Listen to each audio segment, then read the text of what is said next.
मित्रों नमस्कार। मैं प्रोफेसर सुबोध सिंह शिवगीत विगत कुछ सप्ताह मतदान यज्ञ जो है उसमें रहा। राष्ट्र की जो पूंजी है वो कहीं ना कहीं प्रजातंत्र में है, मगर साहित्य से अलग नहीं हो सका। पुनः आज मैं राधा कृष्ण की एक प्रसिद्ध कहानी इच्छानुसार लेकर आया हूँ। राधा कृष्ण की ये कहानी 50-52 के आसपास प्रकाशित है। एक दृष्टिकोण पत्रिका रांची से निकलती थी उसमें। तो राधा कृष्ण की इस कहानी में जो घटनाएं हैं उसको देखकर लगेगा कि आज 2025, 24, 23 में भी दुनिया बहुत बदली नहीं है। हम जो चाहते हैं वैसा क्या होता है, और ये समाज की परिस्थितियां भी आपको लगेगी कि हाँ, ये कहानी आज से 75 साल पहले करीब लिखी गई और आज भी उतनी प्रासंगिक है। इच्छानुसार राधा कृष्ण की कहानी है। वह गडेरिया था जब वह जंगल में भेड़ों को चराने के लिए जाता तो एकांत मन से भगवान को याद करता, उनसे मांगता कि मेरी इच्छाएं पूरी हो। जब उससे कहा गया कि तुम्हारी इच्छा पूर्ण होगी तो उसने तुरंत सोचा कि मेरे इन भेड़ों को पंख लग जाए।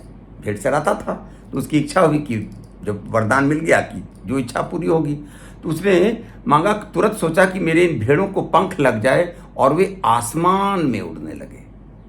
भेड़ आसमान में उड़ने लगे और लो, सभी भेड़ों को पंख लग गए और वे आसमान में गिद्ध की तरह उड़ने लगी और मिमी आने लगी। आकाश में उन्हें घास और पत्तियां नहीं मिलती थी और ऊपर से उन्हें तमाम धरती घास और पत्तों से भरी हुई दिखाई देती थी। उड़ तो गई मगर घास तो आसमान में जाने की बात थी नहीं। जब वह घर आया तो उसे मालूम हुआ कि भेड़ तो आसमान में उड़ने लगी और घर में एक बूंद भी दूध नहीं है। तब उसने इच्छा की भेड़ों का दूध ऊपर से ही ठीक उसके घरों में गिर आवे, और वैसा ही हुआ। जो चाहता था हो जा रहा था। सबको दूध मिला, लेकिन भेड़ों के बच्चे दूध नहीं पा सके। उसे सड़क पर चलना पड़ता था, वह उसे बुरा मालूम होता था। उसने इच्छा की कि सड़क चलती रहे। लीजिए, जब मन में जो इच्छा हो जाए वो पूरी हो जाती थी। सड़क चलती रहे और लो सड़क चलने लगी और जाते जाते बहुत दूर दुनिया से बाहर चली गई। संसार में सड़क बची ही नहीं और PWD वाले उससे नाराज हो गए। उसकी स्त्री ने कहा, आज धान कूटने में बड़ी देर हो गई। आज पहले धान ढेकी में कूट को लोग घर बनाते थे, खाना बनाते थे। तो उसकी पत्नी ने कहा कि आज धान कूटने में बड़ी देर हो गई, ठीक समय पर खाना नहीं बन सका। वह झुंझलाया। उसने इच्छा की कि धान की जगह अब से चावल ही फला करें। अब धान नहीं, चावल ही फला करें। और ले, जब चावल फले तब तमाम चावलों को चिड़िया चुग गई। आदमियों को चावल का एक दाना भी नसीब न हुआ। उसने कामना की वह बड़ा भारी दुकानदार बन जाए। अब देखा कि सब जंजाल से बढ़िया कि दुकानदार बन जाए।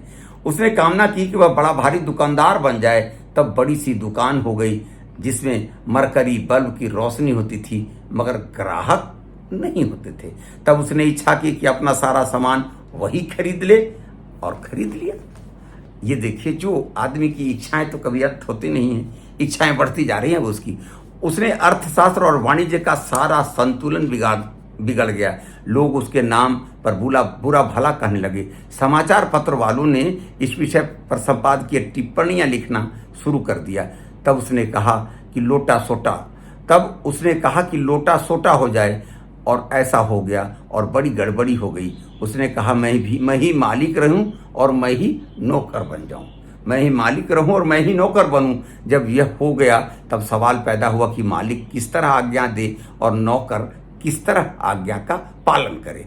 फल यह हुआ कि जब सांझ सवेरे पेड़ों के ऊपर चिड़ियों की सभा बैठती तो उसमें उसके विरुद्ध खुला प्रस्ताव पास किया जाता। वह रोज सवेरे गंगा में स्नान करने के लिए जाया करता था। एक दिन उससे कुछ देर हो गई तो उसने सोचा कि गंगा मेरे घर के ऊपर ही बहा करती तो कितना अच्छा था। कि लो, सारी गंगा गरजती हुई आकार में उसके घर पर चढ़ गई। इच्छा हुई कि अब गंगा में स्नान करने में जाने में परेशानी, तो गंगा ही चली आए। तो गंगा घबराते हुए चली आई। उसने डूबते डूबते जोरों से हाहाकार मचाया। तो गंगा तो आ गई, घर के ऊपर तो हाहाकार मच गई। तब उसने डूबते जोरों से हाहाकार किया, रोने चिल्लाने के सिवा उसमें उसके मन में कोई कामना ही नहीं हुई। तब भगवान का आसन हिल उठा। अब भक्त जब मर रहा है डूब के तो भगवान का आसन हिलेगा ही। वे गरुड़ पर सवार होकर किरीट कुंडल पहने, शंख चक्र गदा पद्म लिए वहां प्रकट हो गए। गंगा के गर्भ से परिवार सहित उसका उद्धार किया। गंगा के गर्भ से उसका परिवार सहित उद्धार किया। उसके बाद मंद मंद मुस्कुराते हुए उससे पूछने लगे, कहो वत्स, कामनाओं के परिपूर्ण हो जाने पर तुम्हें संतोष तो अवश्य मिलता रहे होगा। सारी कामनाएं तुम्हारी पूरी हो गई तब तो संतोष मिलता होगा। बिल्कुल नहीं भगवान, बिल्कुल नहीं। उसने गिड़गिड़ा कर कहा, हे प्रभु, मैं मांगू वह मत दो, जो मेरे लिए भला हो वह दो। वह जो मैं मांगता हूं वो मत दिया करो, जो मेरे लिए भला हो वह दिया करो। भगवान जी ने कहा, तथास्तु, ऐसा ही होगा। फिर गरुड़ पर सवार होकर वे आकाश मार्ग से लौट गए। उसकी पूरी कहानी सुनने के बाद ज्ञानवंत पंडित उससे कहने लगे, अरे भले आदमी, भगवान से तुमने यह क्या मांगा? इस याचना से तो तनिक भी इस याचना में मौलिकता नहीं।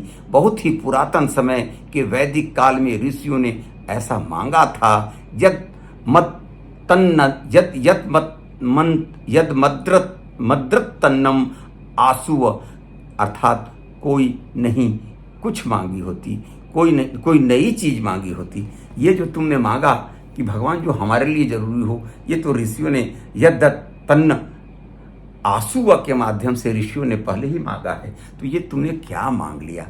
अर्थात ये कहानी शिक्षा देती है कि हम जैसी कामना करते हैं अगर वह पूर्ण होने लगे तो मेरा यह जीवन सुखी नहीं हो सकता है। थोड़ी सी एक और छोटी कहानी है, वो भी इससे कम मजेदार नहीं है। बड़ी लोग कथाएं हैं राधा कृष्ण की। मुक्ति की मुस्कान, आदमी मुक्ति में कैसे मुस्कुराता है। कहानी है मुक्ति की मुस्कान।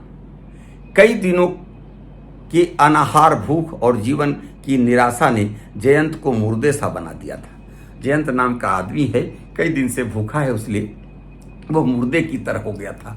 कई दिनों से के अनाहार भूख और जीवन की निराशा ने जयंत को मुर्दे सा बना दिया था। स्वयं उसे भी पता नहीं चलता था कि बीच बीच में उसे तंद्रा आ जाती है और वह बेहोश हो जाता है। चेष्टा करने पर भी आंखें नहीं खुल पाती थी। कुछ सोचने की चेष्टा करते ही सिर में चक्कर होने लगता था। वह चुपचाप मुर्दे की तरह पड़ा हुआ था। उसकी बंद आंखों के सामने तरह तरह के भयानक चित्र फिर रहे थे कि उसे लगा जैसे किसी ने उसे पुकारा हो। पता नहीं भीतर से पुकारा या बाहर से पुकारा, परंतु पुकार ऐसी स्पष्ट थी कि जयंत को उसकी ओर ध्यान देना ही पड़ा। उसे ऐसा मालूम हुआ जैसे उसने स्वयं को पुकारा है। ओ जयंत, आंखें खोलो, मुझे देखो, मुझे पहचानो। ओ जयंत, आंखें खोलो, मुझे देखो, मुझे पहचानो। बड़े कष्ट से जयंत ने आंखें खोली। पहले तो उसे धुंधला सा मालूम हुआ, ऐसा लगा जैसे वह पानी के भीतर बैठकर किसी को देख रहा हो। फिर उसका चेहरा क्रमशः स्पष्ट हो आया। अरे, यह तो पहचानी हुई सूरत है, यह तो मैं ही हूँ। उसकी प्रतिछवि थी, उसकी छाया थी। यह तो मैं ही हूँ, वही चेहरा, वही आंखें, वही फटी पुराने कपड़े, वही सब कुछ। क्या आज मैं ऐसा दिखलाई देता हूँ? तुम कौन हो? जयंत ने पूछा। उसने कहा, मैं हूं जयंत, तुम्हारा भाग्य। भाग्य? जयंत तड़प उठा। यह उसका भाग्य है? ऐसा उसका भाग्य है ना? जाने कैसे उसके शरीर में बिजली सी गति आई। वह झटपट उठकर खड़ा हुआ। ताक पर रखी हुई छुरी उसने उठा ली। ताक पर रखी हुई छुरी उसने उठा ली। वह पागल की भांति दांत किटकिटाता हुआ हंस रहा था। तुम मेरे भाग्य हो, तुम्हें मेरे भाग्य हो। मैं तुम्हें नहीं चाहता, तुम्हें जीवित देखना भी नहीं चाहता। और उसने छुरी को बलपूर्वक उसकी छाती में ढकेल दिया। लहू से जमीन लाल हो गई। वह छुरी पर लगे हुए रक्त को पोंछने लगा कि उसके सिर से जोरों का चक्कर आ गया। अब वह जयंत कुमार उपाध्याय है। वह तो पहले वाले भाग्य को मार दिया। अब देखिए परिस्थितियां बदलती है। अब वह जयंत कुमार उपाध्याय है। शहर में उसकी कई दुकानें चलती है। वह ऑफिस में बैठकर अपने सारे व्यवसाय का संचालन करता है। उस समय दिन में 3 बज रहे होंगे। उसे ऐसा लगने लगा जैसे वह अपनी सफलताओं से थक गया है। तब तो असफल भाग्य था, अब देखिए सफल भाग्य। फिर भी यहाँ थकान आ रही है, थक गया है। तब उसने अपने भाग्य को फिर देखा। वह उसके सामने वाली कुर्सी पर बैठा हुआ जयंत की ओर ही देख रहा था। उसी की तरफ मुंह पर मुस्कुराहट और सिगरेट जयंत जिस तरह देखने का अभ्यस्त था उसी तरह गर्दन टेढ़ी करके जयंत की ओर देखा और मुस्कुराया। Hello Jayant, hello Jayant. जयंत ने उसकी ओर देखते हुए पूछा, तुम मेरे भाग्य हो, तुम मेरे भाग्य हो। अपनी दाहिनी आंख टीप कर उसने कहा, हाँ मैं ही तुम्हारा भाग्य हूं। ऐसा भाग्य कदाचित ही किसी का होगा, ऐसा भाग्य कदाचित ही किसी का होगा। जयंत एकाएक कुर्सी से उठ खड़ा हुआ। उसके हाथ में पिस्तौल थी। वह चिल्लाने लगा और पिस्तौल का घोड़ा दबा दिया। पिस्तौल का घोड़ा दबा दिया। पिस्तौल की आवाज और चिल्लाहट सुनकर जब ऑफिस के कर्मचारी उस कमरे में पहुंचे तो पाया कि जयंत वहां बेहोश पड़ा हुआ है। उसके सिवा वहां और कोई नहीं है। उस घटना के बाद जयंत ने एक दिन शाम को फिर अपने भाग्य को देखा। ये दूसरी घटना थी। एक असफल जयंत का भाग्य, एक दिन सफल जयंत का भाग्य। अब तीसरे दिन की कहानी सुनिए। उस घटना के बाद जयंत ने एक दिन शाम को फिर अपने भाग्य को देखा। उस समय जयंत पार्क में टहल रहा था। उस समय जयंत पार्क में टहल रहा था। इसी समय उसका भाग्य दिखाई पड़ा। जयंत उसकी बगल से इस तरह निकला, जयंत उसकी बगल से इस तरह निकला जैसे उसे कभी देखा ही नहीं हो, उसे पहचानता भी नहीं। भाग्य ने भी उससे कुछ नहीं कहा। जब पार्क में टहल रहा था, अपने जीवन को सही मार्ग पर ले गया था, तो न भाग्य ने इसको देखा न इसने भाग्य को देखा। भाग्य ने भी उससे कुछ नहीं कहा। चलते हुए जयंत ने सोचा, मैं ही अपने भाग्य का निर्माता हूं। चलते हुए जयंत ने सोचा कि मैं ही अपने भाग्य का निर्माता हूं। उसे बहुत हल्का मालूम हो रहा था। उसके होठों पर मुक्ति की मुस्कान खिंचाई थी। उसके होठों पर मुक्ति की मुस्कान खिंचाई थी। मित्रों, ये मुक्ति की मुस्कान कहानी, अपने ही भाग्य को हम कैसे बनाते बिगाड़ते हैं। उलझने अपनी बनाकर आप ही फंसता, फिर बेचैन हो जगता न सोता है। दिनकर ने जो कहा था, देखिए आज समाज, राष्ट्र, परिवार, व्यक्ति सब अपनी सफलता से भी परेशान, असफलता से भी परेशान। अपनी दैनिक जीवनी को भूल कर लोग सफलता और असफलता के पीछे दौड़ते हैं। मगर सच्चाई है कि प्रकृति तो अपना इलाज स्वयं करती है। और जिस दिन ऐसी मुक्ति मिलती है, जिस दिन हम स्वयं को पहचान लेते हैं, उस दिन मुक्ति की मुस्कान अपने होठों पे मुस्कुराती है।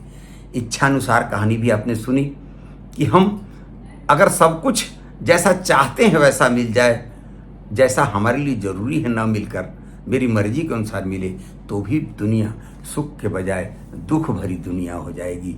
अर्थात न दुनिया इच्छानुसार होनी चाहिए और न दुनिया सिर्फ सफलताओं असफलताओं पर मुस्कुराने वाली होनी चाहिए। इन दोनों छोटी कहानियों को इच्छानुसार और मुक्ति की मुस्कान सौंप कर मैं प्रसन्न हूँ। ये मेरा साहित्यिक दायित्व था। मैं फिर कथा कहानियों को लेकर आपके बीच आया हूँ। कुछ समाज संस्कृति की भी कहानी बुधवार को लेकर आऊँगा, बृहस्पतिवार को प्रस्तुत करूँगा और शनिवार के बदले अब रविवार को मैं सुबह सुबह आपके बीच उपस्थित हूँ। नमस्कार। विश्वास है ये कहानी अगर अच्छी लगी हो तो इस चैनल को शेयर करेंगे, सब्सक्राइब करेंगे और अपने राय मंतव्य से हमें अवगत कराएंगे। नमस्कार।